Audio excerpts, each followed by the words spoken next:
why you are allowed to use reasonable force if there is a resistance to the arrest. So, walang kayo matakot. Ako na mismo ang mag-intervene if you are charged tapos ganun ang nangyari. Ako na mismo ang ako na ang papalag na ayaw ko yung mga pulis mapreso dahil nagtatrabaho.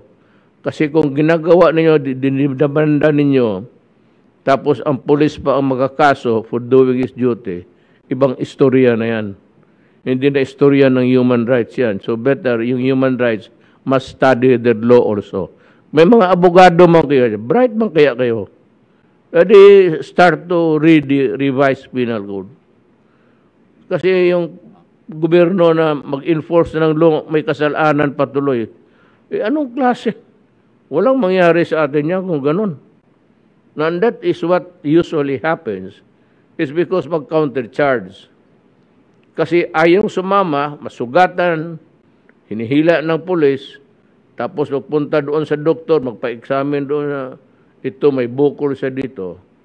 Go inside the story, human rights, before you do anything else. Otherwise, there will be an endless debate between you and me.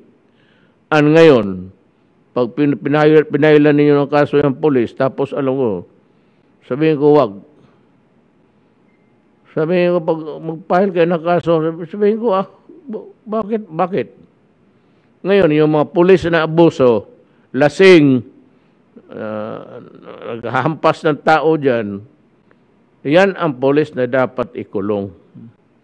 And the police that will confront him must also use reasonable force. Ngayon, may baril yan, di magbarilan kayo, ba't huwag ka nang napauna? Para yan sa mga law enforcement na umaabuso. Hindi yung mga law enforcement na nagtatrabaho.